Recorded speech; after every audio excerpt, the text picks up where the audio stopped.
Ideas Network brings you the CBC's Massey Lectures for 1969. Time as History by George Grant.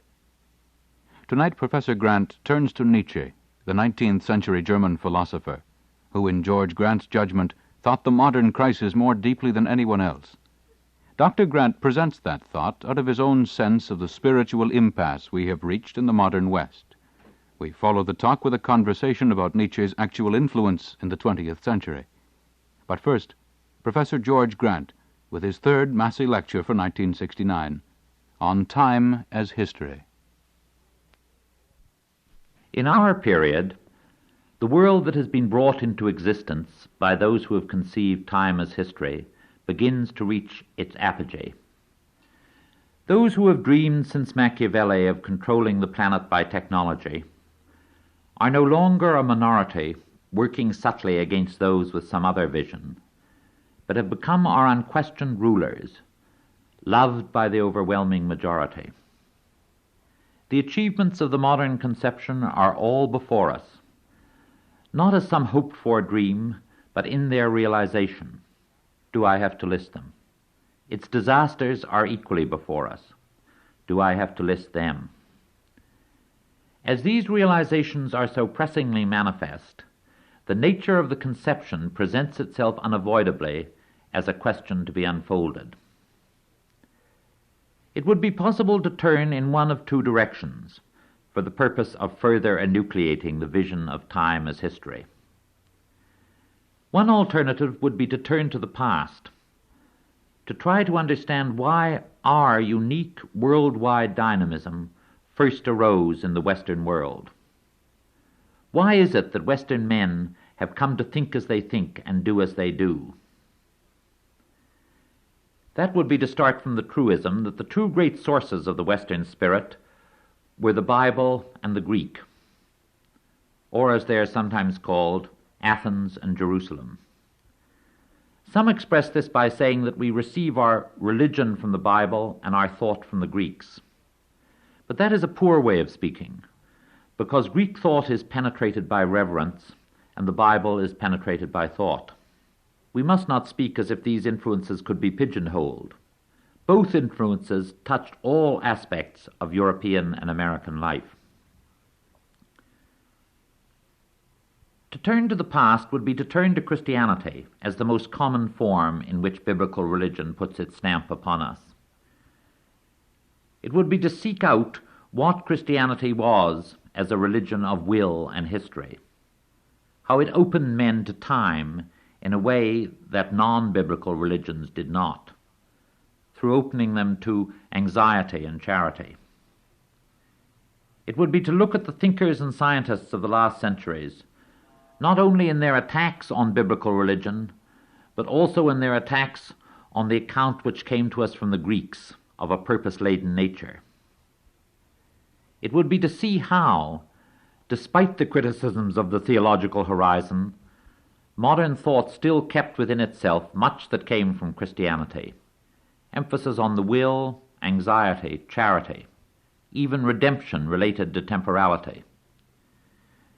This would be to work out in detail the truism that the modern conception of history is secularized Christianity. Unless we know that we carry with us the long shaping of what our ancestors have been, how can we know what we are now? As in the most private aspects of our life, we cannot come to know what we are without looking at our particular family history in all its idiosyncrasies. So equally we can only know ourselves publicly in the light of the great conceptions of the past. The alternative method would be to turn to what is here now, and what in that is potentiality for the future. For example, I could take the fact that we move fast to the point where man may be able to make man. The signs grow that we approach the point when the traditional but chancy method of intercourse between the sexes, however dear it may be, may no longer be the chief means whereby we perpetuate our species. Our control over nature moves to the moment when we may be able to perpetuate the species by more rational means. When we try to think what these means are, when we try to think what are and what are not their potentialities, we are led to think what we mean by our freedom, what we mean by nature, indeed what we mean by time as history. Both these alternative methods of looking at the conception, either by understanding it through its genesis or by bringing forth the potentialities of its present, are necessary to understanding it. Yet how do we hold these two methods together? If either is taken separately, it falls into a particular danger. If we turn to the past and understand the conception in its genesis, we can easily find ourselves impotent and irrelevant for living in the full reality of the present. Just go into the arts faculties of a university. Never has a society put such resources into scholarship about the past as has ours in North America. Yet never has there been a society where what is known about the past is so irrelevant to our living. Under any circumstances, those who study the past seriously must find there something too deep, too numerous, too obscure, even simply too beautiful for any ease of intellectual relation. One bad result of turning to the past may be that men are left with such a sense of ambiguity that they are unable to consider any relevance that past has now for present living, and so are made impotent. They are submerged by the sheer relativity they find in history. Indeed, some can look to scholarship about the past as a sanctuary from the present. They find in study a means of pretending they do not live in the 20th century. So much of our modern education in humanities first makes students impotent by drumming into them the sheer relativism to be derived from the past, and then training them to fit into the sanctuary of objective scholarship. One of the brightest possibilities in contemporary student unrest is their revolt against the irrelevance of modern scholarship and the way it hides its meaninglessness under the rhetoric of objectivity. On the other hand, if we turn to the present to understand its potentialities, we are easily led into the opposite danger. We tend to comprehend the present only within its own terms. At its worst, this turns science into calculating how we can use that present for our most immediate purposes. Scientists advise governments on juvenile delinquency, taxation policy, urban renewal, defoliation in Vietnam. The danger of immediacy is also present in many of the radical students, who in reaction against the service of the multiversity to the imperial interests, propose that all thought in the universities be made relevant to reform or revolt. This tends to as great an immediacy as that of the scientific bureaucrats the radicals despise. Of course, in both cases, some of the resulting activity is good, some wicked, and much pointless. But what must be said in the present connection is that such immediacy can only be a stance for calculating, not for thinking the modern. In parenthesis, let me say that this involvement in the immediate is a particular temptation for Canadians at the moment. In a recent spy story, John le Carré said that Canadians are the last believers in a YMCA internationalism. The reason for this is, of course, our position in the empire of which we are a part. We are not in that empire as are the exploited colonies of South America, but rather with the intimacy of a younger brother status. We have all the advantages of that empire, the wealth that pours in from all over the world, the technology which comes to us as part of the continental corporations. Yet because we have some formal political independence, we can keep out of some of the dirty work necessary to that empire. We make money from arms for Vietnam, but we don't have to send our sons there. We are like the child of some stockbroker who can enjoy the fruits of his father's endeavors by sitting on art gallery committees and living the charming life, and likes to exclude from his mind where the money comes from. This status is well expressed in the politics of Trudeau and in the intellectualizing of McLuhan. To return from the parenthesis, to look at what we are in our present realization of time as history, it is necessary on the one hand to avoid a scholarship which by its immersion in the past castrates our thinking about what it is to exist now, and on the other hand to avoid an immediacy which trivializes by persuading us that we are understanding the modern when in fact we are being carried along by the waves of its dynamism. Only the greatest thinkers transcend scholarship without preaching easy acceptance of shallow activism. Therefore I turn to the thought of Nietche to enucleate further the conception of time as history. His thought understands the modern within a consummate partaking of how our present has come out of the past. Yet the depth of his understanding of the past does not turn him from the recognition that what most concerns us is how to live in the present.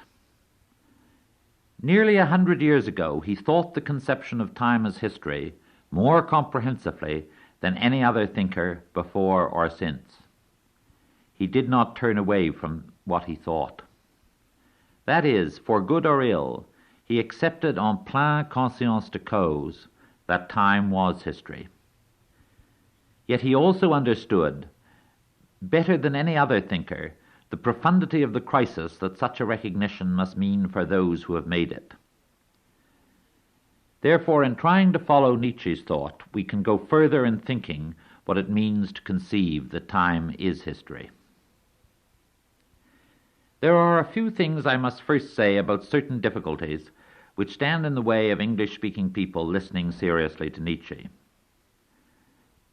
The cataclysms of violence which have occurred between the English-speaking peoples and the Germans in this century make it hard for us to look at the German tradition without suspicion. Many intellectuals write about Nietche in the tone of personal discrediting. This often has the mark of those who wish to inoculate themselves against thoughts they do not want to think by calumniating the author of those thoughts.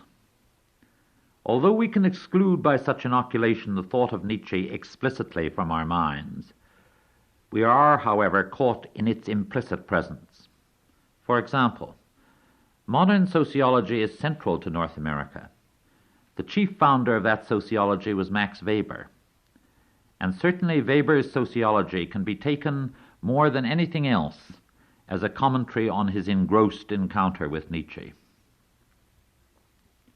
In much writing in English, Nietche is spoken of as a poet masquerading as a man of logic, as an aphorist who did not face questions comprehensively, as a romantic of the feelings who was not concerned with science. His thoughts are impugned by the fact that he retreated into madness, to use that ambiguous word. In the worst condemnation, he is accused of being a fountainhead of National Socialism and open to what is called today anti-Semitism. Anti-Judaism is a more accurate name for its baseness. To start from the worst, Nietzsche's works are filled with repeated condemnations of anti-Semitism. He clearly would have been disgusted by the Nazis, that union of a desperate ruling class and the gutter. As for Romanticism, his deepest book is indeed in dramatic form, a conscious parody of the New Testament. But his other writings are in limpid and logical prose. They expound difficult philosophic questions with wit and clarity. As for modern science, nobody ever more emphasized its achievements, took these achievements to be the center of the modern world, and pondered on the nature of that science. After all, he was at 24 a professor of philology at a great European university. It is indeed true that he spent the last years of his life in madness. At a deeper level, I must say that in using the thought of Nietche to enucleate the conception of time as history, I do not imply that what he said is the best or highest word about what is, nor do I imply that his logical but immoderate rhetoric is the best way to put forth one's thoughts into the world. Indeed, it might have been better for humanity if Nietzsche's works of high genius had never been published. But to raise this possibility implies that it is better at least for some men, not to be told where they are. Nietzsche's words raise to an intensely full light of explicitness living in this era. He articulates what it is to have inherited existence as a present member of Western history. His thought does not invent that situation of our history, it unfolds it. The situation is there whether he unfolds it or not. He carries the crisis of modern thought further, only in the sense that by the accuracy and explicitness of his unfolding, he makes it more possible for others to understand the situation of which they are the inheritors. Therefore, to say that it would have been better for Nietzsche's words not to have been published is to imply that men can live better if they know less of what they are. From what persons should some knowledge be hidden? How much is it good for any person to know? I raise these questions to make clear that I do not intend to take up Nietzsche's words as journalists such as Burton and Frost take up the thoughts of others on television. They call thoughts fascinating and controversial, and in doing so castrate them by cutting off those thoughts from any connection with the substance of what it is to live. In the publicity-impregnated world of mass society, thoughts are called controversial in order to trivialize them. The work is done by the implication that no thought can rise above the level of opinion. It cannot ever claim to express what is, and therefore to be beyond controversy. I would not want to be guilty of any such trivializing of Nietzsche, as if I wished to entertain the bored with a controversial figure. To speak about his thoughts on history implies that as the present situation is what it is in any case, it is better to know what that situation is than to live in it without so knowing. Whether this is a correct judgment depends on a difficult argument in political philosophy. Indeed, some of what Nietzsche says will seem obvious to the ears of today, so that the response may easily be, "What's so new?" In the century since he began to write, not only have his opinions filtered down unrecognized through lesser minds to become the sad platitudes of the age, but also what he prophesied is now all around us to be easily seen. Nevertheless, though his more obvious teachings have become platitudes in such schools as positivism and existentialism, psychiatry and behavioral social science, the subtler consequences of extremity he draws necessarily from them are not much sought to be understood. Most men want it both ways. The greatness of Nietzsche is that he did not. In an early aphorism, Nietzsche says, "Lack of historical sense is the inherited defect of all philosophers." Previous philosophers have taken from their contemporaries their idea of man as he always is, and proceeded from their definition of that, supposedly unchanging nature, to make generalizations about the meaning of human life, and even about the whole of which man is a part. But it has become evident that all species, human as much as non-human, can only be understood as continually changing, that is, as having histories. Darwin made this patently clear about the animals. There are not types of animals that are always on earth. Species come to be, are in continual change, and pass away. The study of history tells us the same thing about ourselves. What men do or know or make can only be understood in the uniqueness of every historical moment. What is fundamental about all beings is their historicity. As I have said earlier, this does not seem very new today. Every literate high school student would take a simple statement of this historicism for granted. We are taught early that our values are dependent on our historical situation, and that this generalization proceeds from any objective study of the past. Civilizations and individuals have lived by different values. As there is no way of judging objectively between these values, we learn early a simple historical relativism. As we go farther in our education, we're able to express this historicism with greater sophistication. However, The almost universal acceptance of historical relativism by even the semi-literate is very recent. The belief that men can only be understood in their historicity and the consequent historical relativism only began about 200 years ago. Nietche is the thinker who above all insists that this historicity must be accepted in the full light of its consequences.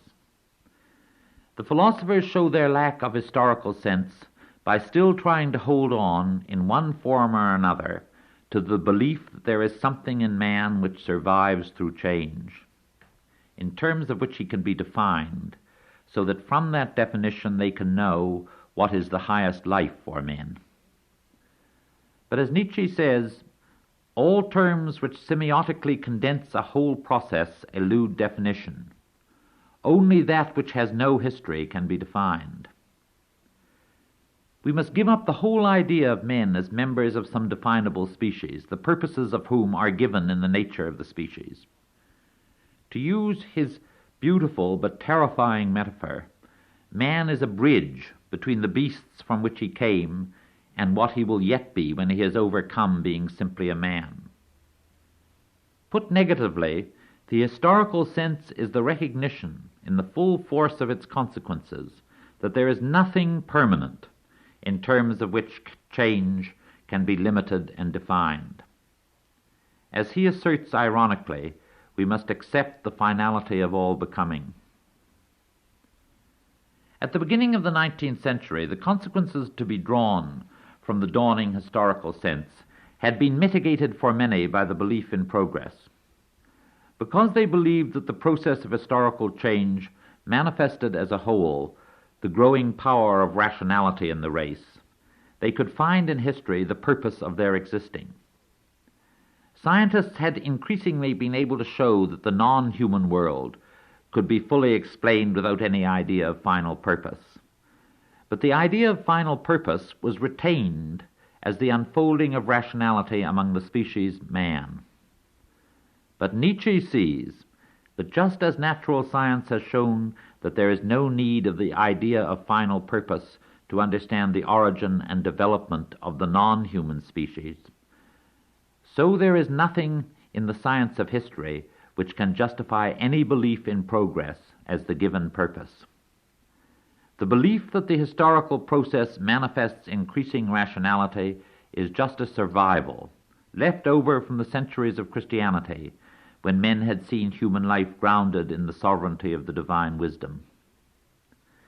Those who had criticized this theological perspective to death in the name of modern science and philosophy still wanted to keep from it the belief in reason as the basis for ethics.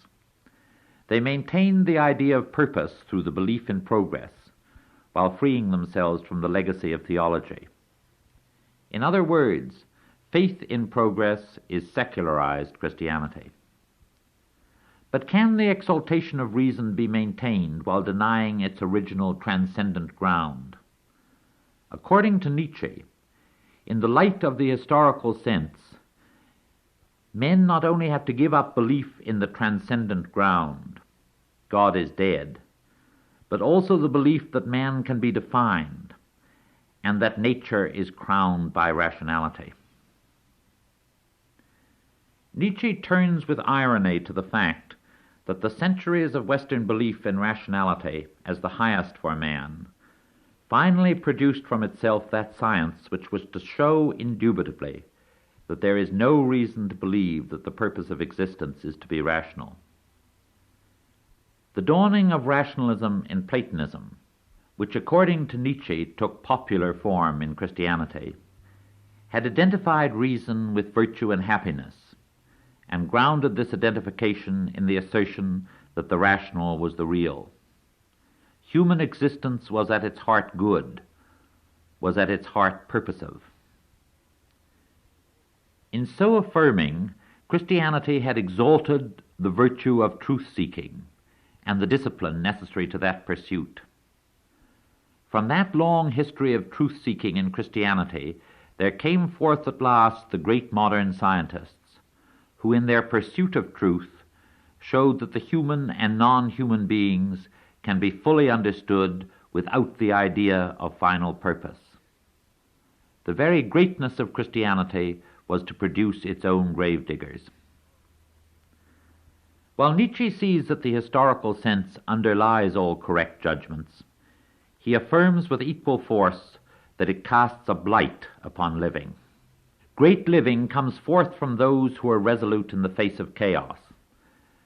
Such resolution has been sustained by the horizons within which men live. Horizons are the absolute presuppositions within which individuals, and indeed whole civilizations, do their living. He uses the word horizons because everything which appears to us within their limits. The lives of ordinary men are lived from within their horizon. The deeds of historical men, such as Caesar or Napoleon, come forth from the strength of their horizons. The greatest have been those, such as Socrates, the Buddha, or Christ, who have themselves created horizons, within which the people of whole civilizations have henceforth lived. The historical sense shows us that all horizons are relative. We come to see that they are simply the creations of men. In the past, men thought that their horizons were true statements about reality. For example, they affirmed that ultimate reality was reason or love. In terms of these statements, which they considered true, they thought they could know what human purposes were worth pursuing. God, being self-giving weakness, the highest human virtue is to give oneself away. But what the historical sense makes plain is that these horizons are not what they claim to be. They are not true statements about reality. They are man-made perspectives by which the charismatic impose their will to power. The historical sense teaches us that horizons are not discoveries about the nature of things. They have nothing to do with truth, but with the values we will to create. And as Nietche says, once we know that horizons are relative and man-made, their power to sustain us is blighted. Once we know them to be relative, they no longer horizon us. We cannot live in an horizon when we know it to be one. When the historical sense teaches us that our values are not sustained in the nature of things, impotence descends upon us. For Nietche, the historical sense is true, but a truth which is the enemy of living. Nietzsche's most famous aphorism, "God is dead," implies that God was once alive. He was alive in the sense that he was the horizon from which men could know what was worth doing, and therefore be sustained in the resolute doing of it. Once it is recognized that God is an horizon, he is dead, once and for all. Indeed, the death of the Christian God in Western civilization is not just the death of one horizon, it is the end of all of them, because God was the absolute horizon. Nietche does not take the death of God, the end of all horizons, as a moment to be taken lightly, as something after which we can get on with the business of making life cozy. He is not the American liberal described by Abby Hoffman as saying, "God is dead and we did it for the kids." For Nietche, the end of horizons is not cozy, because without them we are still left with the question of living resolutely in the face of chaos. When Nietche writes, "Only that which has no history can be defined," it may seem that this has little importance outside the logic of definition, an academic matter. Science does not need definitions except as useful instruments. But to define in a wider context includes stating what the purpose of something is. To define man as the rational animal was to assert that our special purpose was knowing. To define man as the creature of Trinity was to assert that our highest activity was loving. To say that man has a history and therefore cannot be defined is to say that we can know nothing about what we are fitted for. We make ourselves as we go along. This is what Nietche means when he says that we are at the end of the era of rational man. We must live in the knowledge that our purposes are simply human creations and not ingrained in the nature of things. But what a burden falls upon the will when the horizons of definition are gone. This is the burden that Nietche sees the historical sense imposing on man. On the one hand, we cannot deny history and retreat into a destroyed past. On the other hand, how can we overcome the blighting effect of living without horizons? In his 20s, Nietche saw the crisis with which the conception of time as history presented men. The great writings of his maturity were his attempt to overcome it. Next time I will speak of those writings. George Grant, author of Lament for a Nation and Technology and Empire, professor of religion at McMaster University in Hamilton and the CBC's Massey Lecturer for 1969, with his third talk on Time as History.